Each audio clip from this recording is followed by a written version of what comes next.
கும்பராசி அன்பர்களே, ஒரு புதிய விடிவு காலத்துக்காக வெயிட் பண்ணிகிட்டு இருப்பீங்க. பல கஷ்டங்களை தாண்டி சென்ற வருடங்கள்லாம் பண விஷயத்துலேயும் சரி, அதே மாதிரி திருமண வாழ்க்கையிலையும் சரி, அதே மாதிரி உடல் ரீதியான சில உபாதைகளையும் சரி ரொம்பவே கஷ்டப்பட்டு என்னடா பண்ணுறது, வாழ்க்கைன்னா இப்படி தான் இருக்குமா, ஒரு இதே பழகிக்கணுமா, சில இடமாற்றத்தெல்லாம் பார்த்துருப்பீங்க. அதனால் நிறைய துன்பங்களையும் அனுபவிச்சிருப்பீங்க. சில நாட்கள் ஹாஸ்பிட்டல்லே செலவு பண்ணியிருப்பீங்க. சில நாட்கள் அந்த ஹாஸ்பிட்டல் செலவுக்காகவே நிறைய கடனும் வாங்கியிருப்பீங்க. குறிப்பிட்ட இடத்துல பணத்தை ஏமாந்துருப்பீங்க. இந்த விஷயங்கள் எல்லாமே சடனாக உங்கள் லைஃப்பில் நடந்த மாதிரி இருந்திருக்கும். சார் நல்லா தான் சார் போயிடுச்சு, திடீர்னு ஏன் அதெல்லாம் நடந்துச்சு, நல்லா போயிட்டு இருந்த வாழ்க்கை இல்லையா, இப்படி யார் கண்டுபிடிச்சோ தெரியலையே அப்படின்னு இருக்கவங்களுக்குலாம் கும்பராசிக்காரர், முக்கியமாக இந்த கும்பராசியில் இருக்கக்கூடிய குறிப்பிட்ட ஆட்களுக்கு மட்டும்தான். அது என்ன சார் கும்பராசியில் குறிப்பிட்ட ஆட்கள்? எப்போவுமே தனிப்படையான ஜோதிடம் பார்க்க சொல்கிறது அது ஒரே காரணத்துக்காக தான். காரணம் ஏன் அப்படின்னு கேட்டிங்கன்னா, ஒரு ராசியில் நட்சத்திரம், தசாபுத்தி, அதே மாதிரி லக்கினம், இது மட்டும் இல்லாமல் நீங்கள் இருக்கக்கூடிய லொக்கேஷன், நீங்கள் பிறந்த தேதியில் கிரக அமைப்பு உங்களுக்கு எப்படி அமையுது, நீங்கள் இருக்கக்கூடிய லொக்கேஷன்லேருந்து நீங்கள் வேறு இடங்களுக்கு மாறுபடும் போது உங்களுக்கு எந்த அளவுக்கு அந்த மாற்றத்தின் மூலமாக நன்மைகள் நடக்குது, இது எல்லாமே நம்ம கணிச்சு சொல்கிறதுக்காக தான் தனிப்படையான ஜோதிடம் பார்க்கணும் அப்படிங்கிறது. கீழே நம்பருக்கு உங்களோட டவுட் இருந்தால் நீங்கள் வந்து ஃபோன் பண்ணி கேட்டுக்கலாம். இப்போ இந்த கும்பராசிக்காரர்களுக்கு வரக்கூடிய 12 நாட்கள் என்ன செஞ்சால் நல்லாயிருக்கும் சார்? ஏற்கனவே பிரச்சனைலாம் நீங்கள் சொல்கிற பிரச்சனைலாம் ஏற்கனவே இருக்குது தெரியுது, என்ன சொல்யூஷனை தான் சார் யார் சொல்ல மாட்டேங்கிறாங்க அப்படிங்கிறவங்களாம் முக்கியமான சில விதிமுறைகள் நான் சொல்கிறேன், கேட்டுக்கோங்க. சரி, இந்த ராசியை பொறுத்த வரைக்கும், கும்பராசியை பொறுத்த வரைக்கும் கொடுத்து சிவந்த கரங்கள் அப்படின்னு சொல்லுவாங்க. இந்த கும்பராசியை பொறுத்த வரைக்கும் நீங்கள் தொட்டு நிறையா விஷயங்கள் தொடங்கியிருக்கும். அது உங்களுக்கு செட் ஆகுதோ இல்லையோ, மற்றவங்களுக்கு கண்டிப்பாக நீங்கள் ஒரு 10 ரூபா கொடுத்துருப்பீங்க. சரி, நீங்கள் கொடுத்து 10 ரூபாய் வச்சு நான் 10 கோடி ரூபா பண்ணிட்டேன்னு சொல்கிற அளவுக்குலாம் நிறையா பேர்கள் இருப்பாங்க. உங்களை வச்சே நிறையா பேர் வாழ்ந்துட்டு இருப்பாங்க. உங்களுடைய வார்த்தையை வச்சு நிறைய பேர் மரியாதையாக வாழ்ந்துருப்பாங்க. நீங்கள் சொன்னால் போதும் சார் அப்படின்னு இருக்கவங்களாம் இப்போ குறிப்பிட்ட காலகட்டமாக ஒரு 6 வருடங்கள் 7 வருடங்களாக ஒரு ரொம்ப உங்களை வந்து ஒரு எப்படி பார்க்குறது, ஒரு கீழ் பர்சனாக உங்களை வந்து பார்ப்பாங்க. ஒரு ஏதோ ஒரு மதிக்கவே முடியாத மாதிரி ஆட்கள் அப்படிங்கிறவங்களாம் பார்த்துருப்பாங்க. அந்த மாதிரி ஆட்களுக்கு எல்லாமே நீங்கள் பதிலடி கொடுக்கக்கூடிய ஒரு நேரமாக, இனி வரக்கூடிய நாட்களில் உங்களுக்கு மிகப்பெரிய ஒரு நன்மை நடக்கக்கூடிய ஒரு நேரமாக, அது மட்டும் இல்லாமல் உங்களுடைய வாழ்க்கையிலேயே எவ்வளோ கஷ்டப்பட்டுருப்பீங்களோ அந்த கஷ்டத்தில் நீங்கள் பட்டுட்டீங்க. ஆக்சுவலாக ஒரு 60 வயசு ஆளெலாம் இருக்கீங்கன்னா நீங்கள் 2வது கஷ்டத்தை நீங்கள் பட்டிருப்பீங்க. ஏற்கனவே ஃபஸ்ட்டுலாம் ஒரு குறிப்பிட்ட வயசில் நீங்கள் வந்து கஷ்டப்பட்டுருப்பீங்க. இப்போ கிரக மாற்றத்தின் மூலமாக 2வது கஷ்டத்தை இப்போ நீங்கள் வந்து தாண்டிட்டீங்க. இதற்கு மேலே உங்களுக்கு ஓரளவுக்கு ரிலாக்ஸேஷன் டைம் அடிச்சாச்சு, உங்களை போட்டு நல்லா குப்பிட்டாங்க. கொஞ்சம் நேரம் ஒரு மூச்சு விட்டு கொஞ்சம் ரிலாக்ஸ் ஆகிக்கான்னு விடுவாங்க பார்த்தீங்களா, அந்த மாதிரி ரிலாக்ஸேஷன். அப்போ ரிலாக்ஸ் ஆகிடுச்சு மறுபடியும் அடிப்பாங்களா அப்படின்னு கேட்டிங்கன்னா கிடையாதுங்க. இன்னும் காலங்கள் இருக்குது. ஆனால் இந்த கும்பராசியை பொறுத்த வரைக்கும் தற்போதைய நிலைமையில் பழசை கம்பேர் பண்ணும்போது இடமாற்றத்தின் மூலமாக இடம் மாறி இருந்தீங்க அப்படின்னா ஓரளவுக்கு குறிப்பிட்ட இடத்துக்கு வந்திருப்பீங்க. ஆனாலும் இன்னும் முழுமையான மகிழ்ச்சி உங்கள் கைக்கு வந்திருக்காது. அந்த முழுமையான மகிழ்ச்சியும் கூடிய விரைவில் வரும். எப்போ? இன்னும் சில வருடங்களும் ஆகும், சில மாதங்களும் ஆகும். எப்படி சார் சில வருடங்கள் ஆகும், மாதங்கள் ஆகும்? அதை கரெக்டாக சொன்னால் தான் நாங்கள் நம்புவோம் சார். தெளிவாக பார்த்துக்கோங்க. குறிப்பிட்ட ராசியில், இந்த கும்பராசியில் கரெக்டாக 2.5 வருஷம் பாதசனிகள் இருக்குது, ஓகேவா?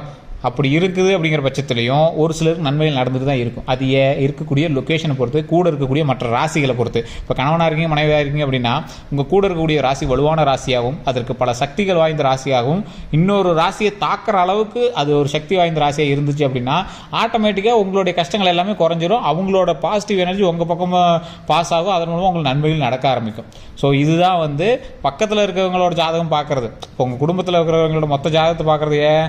உங்களுக்கு நல்லா இருந்தாலும் உங்களோட குடும்பத்தில் இருக்கிற யாருக்காவது நல்லா இருந்துச்சு அப்படின்னா ஆட்டோமேட்டிக் உங்களுக்கு நன்மை நடக்கும். அதுக்காக தான் தனிப்படையான ஜாதகம் வந்து ஒரு டைம் பார்த்துக்கோங்க அப்படிங்கிறது.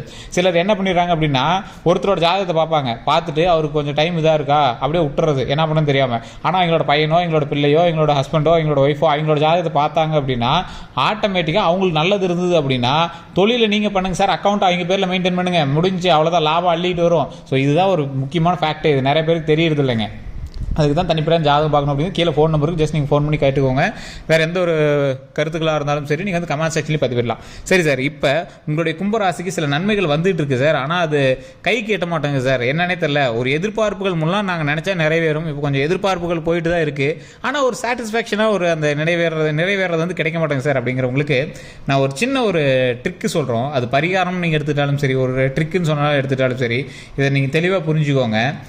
இந்த கும்பராசியில் இருக்கிறவங்க எப்பயுமே கொடுத்து சிவந்த கரங்கள். எல்லா கோவில் கட்டுற பணிகள்லையோ இல்லை வீடு கட்டுற பணிகள்லையோ எதுலையாவது நீங்கள் வந்து உங்களோட இன்வால்மெண்ட் கண்டிப்பாக இருக்கும். ஒரு மேப்பாவது போட்டு கொடுத்துருப்பீங்க, சும்மா ஒரு ஸ்கெட்சில் சும்மா ஒரு பேனாவிலேயே கிறுக்கி இந்த இடத்துல இது கட்டுப்பா அப்படின்னு ஒரு கோவிலுக்காவது நீங்கள் வந்து அடித்தளம் போட்டிருப்பீங்க. ஏன்னா கும்பராசி சதய நட்சத்திரம் யாருது? ராஜராஜ சோழனதே இந்த மாதிரி இதுதான். ஸோ அதனால் நீங்கள் கவலைப்படலாம். அரசர்களுடைய முக்காவாசி மேலே இருக்கக்கூடிய அதிகாரிகளோட முக்காவாசியோட ராசிகள் வந்து கும்பராசின்னு சொல்லுவாங்க.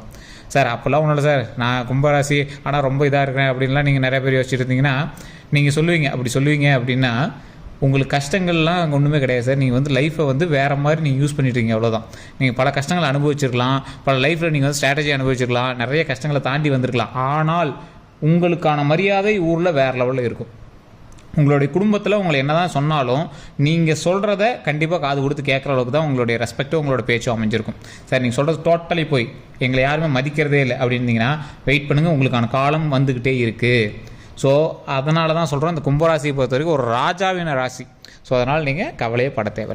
சரி சார், இப்போ சின்ன சின்ன தடங்கல்கள் இருக்குது, அந்த தடங்களை எப்படி சரி பண்ணும்? கும்பராசி யாரை வழிபட்டால் என்ன நடக்கும், என்ன பரிகாரம் செய்தால், என்ன ட்ரிக்கு செஞ்சால் இனி வரக்கூடிய லைஃப்பில் அந்த தடங்கள்லாம் நீங்கி நன்மை பெறுவதற்கான லைஃப் எப்போ கிடைக்கும்? சார் நிறைய கடன் வாங்கி வச்சுருப்பீங்க, அந்த கடனுக்காக நீங்கள் வந்து முடிச்சுட்டு இருப்பீங்க. நகைகளோ இல்லை ஏதோ ஒரு விஷயத்தை வந்து இப்போ நீங்கள் வந்து விற்கிற ஸ்டேஜில் இருப்பீங்க. ஒரு குறிப்பிட்ட ஒரு விஷயத்தை வந்து நீங்கள் இழக்கிற ஸ்டேஜில் இருப்பீங்க. அது பணமாக இருந்துச்சு அப்படின்னா உங்களுக்கு ஒன்றும் ப்ராப்ளமாக இல்லை. உடல் ரீதியாகவோ இல்லை மன ரீதியாகவோ ஏதாவது பிரச்சனைகள் இருக்குது அப்படிங்கிற பட்சத்தில் கடவுள் வழிபாடு கண்டிப்பாக பண்ணுங்கள். துர்க்கை அம்மன் வழிபாடு கும்பராசிக்கு இப்போ கண்டிப்பாக தேவை.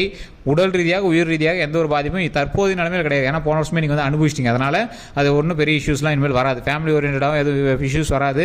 இப்போவுமே நீங்கள் வந்து கொஞ்சம் பிரிஞ்சு இருக்கிற நிலைமையில் தான் இருப்பீங்க. ஏதோ ஒரு காலகட்டத்தில் ஏதோ ஒரு சின்ன பிரச்சனைனாலேயோ இல்லை ஏதோ ஒரு மாற்றங்கள்னாலேயோ உங்களை வந்து பிரித்து தான் வச்சுருப்பாங்க. ஒரு தாய் வீட்லையோ தந்தை வீட்லையோ கணவன் மனைவியாக இருந்தீங்க அப்படின்னா, குழந்தை இதாக இருந்தீங்க அப்படின்னா, இந்த மாதிரி ஏதோ ஒரு சின்ன சின்னதாக பிரித்து வச்சுருப்பாங்க. அப்படி இருக்கும் பட்சத்தில் நீங்கள் வந்து வணங்க வேண்டிய தெய்வமானது துர்க்கை அம்மன் வழிபாடு பண்ணிங்க அப்படின்னா உடல் ரீதியாக உயிர் ரீதியாக பிரச்சனைகளை வந்து சரி செய்யலாம். ஓம் துர்க்கை அம்மனே போற்றி, ஓம் துர்க்கை அம்மனே போற்றி, ஓம் துர்க்கை அம்மனே போற்றி அப்படின்னு மறக்காமல் 3 டைம் கமெண்ட் செக்ஷனில் பார்த்துட்டு ஃப்ரீ டைமில் வீட்டில் இருக்கும்போது கண்டிப்பாக இது வந்து உங்கள் வாயால் எந்த இடத்துல வேணால் சொல்லுங்கள். உங்கள் கையில் ஒரு எலுமிச்சை பழத்தை எடுத்து வச்சுட்டு நீங்கள் ஏதாவது ஒரு காளி கோயிலுக்கோ இல்லை துர்க்கை அம்மன் கோயிலுக்கோ போனீங்க அப்படின்னா போயிட்டு வந்து அந்த எலுமிச்சை பழத்தை எப்பவும் கூடவே வச்சுருங்க. அது ரொம்ப ரொம்ப பவர். எலுமிச்சை பழத்துக்கு இருக்கக்கூடிய பவர் மற்ற எதுலேயுமே கிடையாது, அவ்வளோ பவர் இருக்குது. ஸோ அதை கண்டிப்பாக நீங்கள் வந்து பயன்படுத்துங்க. பத்ரகாளி அம்மன் கோயிலோ இல்லை காளியம்மன் கோயிலோ துர்க்கை அம்மன் கோயிலோ, அங்கே எந்த கோயிலுக்கு போனாலும் துர்க்கை அம்மன் சுற்றி வரும்போது இருப்பாங்க, அந்த இடத்துல போய் வழிவிட்டுட்டு அந்த எலுமிச்சை பழத்தை வந்து எப்போவுமே கையிலே வச்சுருங்க. அதே மாதிரி அந்த எலுமிச்சம்பழம் அழுகிற அளவுக்கு வச்சுருக்க வேண்டாம். அது கொஞ்சம் நாளில் கொஞ்சம் காய ஆரம்பிக்குது அப்படிங்கிற பட்சத்தில் ஆட்டோமேட்டிக்காக நீங்கள் அடுத்த தடவை கோயிலுக்கு போயிட்டு எலுமிச்சம்பழம் மாற்றிட்டு வந்து நீங்கள் எப்பவும் போல் உங்களோட பேக்லையோ இல்லை வேறு ஏதாவது ஒரு இடத்துல நீங்கள் வந்து எலுமிச்சம்பழத்தை வச்சுருக்கலாம். சரி சார், இது மட்டும் இல்லாமல் நீங்கள் துர்க்கை அம்மன்கிட்ட நெய் விளக்கேற்றி வழிபடுங்க. இது மட்டும் தான் பண்ணுமா சார் அப்படின்னு கேட்டிங்கன்னா, இது எல்லாமே உங்களுடைய உயிர் பயத்தையும் மரண பயத்தையும் தவிர்ப்பதற்கு இது கண்டிப்பாக பயன்படும். இன்னொன்று நீங்கள் பண்ணீங்க அப்படின்னா தடைகள் நிவர்த்தி ஆகும். நீங்கள் துர்க்கை அம்மன் வழிபடுறதுக்கு முன்னாடியே வந்து பார்த்தீங்கன்னா தட்சிணாமூர்த்தின்னு ஒருத்தர் இருப்பார். நீங்கள் துர்க்கை அம்மனுக்கு போகணும் அப்படின்னாவே தட்சிணாமூர்த்தி தாண்டி தான் போய் ஆகணும். ஸோ தட்சிணாமூர்த்திகிட்ட போய் எந்த தடைகள் இருந்தாலும் நிவர்த்தி செய் அப்படின்னு நெய் விளக்கு ஏற்றி ரைட் சைட்லேருந்து உங்களுக்கு என்ன வேணுமோ அதை வந்து நீங்கள் சொல்லி வணங்கணும். அப்போ வணங்குறதுக்கு முன்னாடி ஓம் தட்சிணாமூர்த்தியை போற்றி, ஓம் தட்சிணாமூர்த்தியை போற்றி, ஓம் தட்சிணாமூர்த்தியை போற்றி அப்படின்னு மறக்காமல் 3 டைம் சொல்லிவிட்டு அதை வந்து நீங்கள் தட்சிணாமூர்த்தியில் உங்களோட பிரச்சனைகளை சொல்லணும். ஸோ இதுதான் வந்து மிகப்பெரிய ஒரு முறை. சார் என்ன சார் எல்லாத்துலேயும் சாமி பேர் சொல்லி முன்னாடி ஓம் போற்றி அப்படின்னு சொன்னால் அது மந்திரமாயிருமா அப்படின்னு கேட்டிங்கன்னா, ஓம் அப்படிங்கிறது பிரபஞ்ச மந்திரம். அதற்கு பிறகு அந்த சாமியோடைய பெயரை சொல்லி வணங்கி போற்றி அப்படிங்கிறது அதை வந்து போற்றி வாழ்த்துறது. வாழ்த்ததுக்கப்புறம் உங்களோட பிரச்சனை சொன்னீங்க அப்படின்னா அந்த பிரபஞ்சமானது கடவுளை உங்கள் பக்கம் திருப்பி உங்களுக்கு தேவையானதை செவி சாய்த்து கேட்க வைக்கும். இதுக்கு தான் அந்த சாமியோட பெயரை சொல்லி சொல்கிறது, முன்னாடி ஓம் அப்படிங்கிற வார்த்தையை போடுறது. ஸோ இப்போ நீங்கள் நான் சொன்னது என்னது, சாமி சுற்றி வரும்போது தட்சிணாமூர்த்திகிட்ட நீங்கள் கண்டிப்பாக நெய் விளக்கேற்றி இப்படி வழிபடணும். ஒரு தடைகள் இருக்குது, அந்த தடைகளை சரி பண்ணி எனக்கு லாபத்தை கொடு, எந்த பிரச்சனையும் வராமல் பார்த்துக்கணும் கும்பிடணும். அப்படியே இந்தாண்டு வந்து துர்க்கை அம்மன்ட்டு நெய் விளக்கேற்றி துர்க்கை அம்மன்ட்டு என்னென்னு கூப்பிடணும், ஓம் துர்க்கை அம்மனை போற்றி, ஓம் துர்க்கை அம்மனை போற்றி, ஓம் துர்க்கை அம்மனை போற்றி அப்படின்னு மறக்காமல் கும்பிட்டு எந்த ஒரு மரண பயமும் தராத, எந்த பிரச்சனையும் தராத, உடல் ஆரோக்கியமாக நீண்ட ஆயுளோடு எங்களை நல்லபடியாக வச்சிரு, என் ஃபேமிலியை நல்லபடியாக வச்சிரு, நீண்ட ஆயுளை கொடு, உடல் ஆரோக்கியத்தை கொடு, மன வலிமையை கொடு அப்படின்னு சாமிகிட்ட வணங்கி நம்ம நல்லதை வாங்கிக்கிறோம். ஸோ இதுதான் வந்து கடவுளை வணங்கக்கூடிய ஒரு முக்கியமான முறை. ஸோ இதை நீங்கள் பண்ணீங்க அப்படின்னாவே எந்த ஒரு பரிகாரமும் உங்களுக்கு எக்ஸ்ட்ரா தேவைப்படாது. இதை விட உங்களுக்கு நல்லது அப்படின்னா எப்பவும் போல் உங்களுடைய மனசுக்கு நீங்கள் எப்போவுமே வந்து அன்னதானமோ தானம் கொடுப்பதில் சிறந்தவர். ஸோ இந்த கும்பராசிக்காரர்கள் கொடுத்து சிறந்த கரம் அப்படின்னு சொல்லுவாங்க. ஸோ அப்படி செய்கிறீங்க அப்படின்னா உங்கள் ஊர்லேயோ உங்கள் வீடுகள்லையோ உங்களோட கோவில்லையோ உங்களோட பெத்தவங்களுக்கு நீங்கள் சாப்பாடு போடுங்க முடிஞ்சு. வயசாகிருப்பாங்க பார்த்தீங்களா, அது கோவிலில் சார் அவங்க கொஞ்சம் வெளியே இருக்காங்க, பக்கத்தில் ஒரு கோயிலுக்கு போங்க. நீங்கள் சென்னையில் வேலை பார்க்குறீங்க, ஒரு கம்பெனியில் வேலை பார்க்குறீங்க, பெரிய இடத்துல வேலை பார்க்குறீங்க, வெளியே யாராவது சாப்பாடு இல்லாமல் இருக்காங்க, 25 ரூபா 30 ரூபா பொட்டலம் வாங்கி ஒரு 2 சாப்பாடு யாருக்காவது கொடுங்க. வாரத்தில் ஒரு டைம் கொடுங்க, 50 ரூபா செலவாகும், அவ்வளோதான். இல்லை சார் அது பண்ண முடியாதுன்னா உங்கள் வீட்டில் 10 ரூபாய்க்கு தயிர் பாக்கெட் வாங்கினீங்கன்னா சாப்பாடு வீட்டில் வச்சிங்க அப்படின்னா அதை ஒரு கப்பில் போட்டு மிக்ஸ் பண்ணி அதை ஒரு சின்ன சின்ன பவுல் மாதிரி கப்பு ஏதாவது வாங்கி, இலையோ இல்லை ஏதாவது பவுல் சின்ன கப்பு மாதிரி வாங்கி கோவிலில் இருக்கிறவங்களுக்கு ஒரு கரண்டில் வலிச்சு கொடுங்க. இதை விட உங்களுக்கு ஒரு மிகப்பெரிய ஒரு பரிகாரம் உங்களுக்கு கிடையவே கிடையாது. எல்லா பிரச்சனைகளும் சொல்யூஷனுக்கு வர வேண்டிய நேரத்தில் உங்களுக்கு இன்னும் சொல்யூஷன் கிடைக்கல அப்படிங்கிற பட்சத்தில் இதை பண்ணீங்க அப்படின்னா மிகப்பெரிய சாப விமோச்சனை சார்.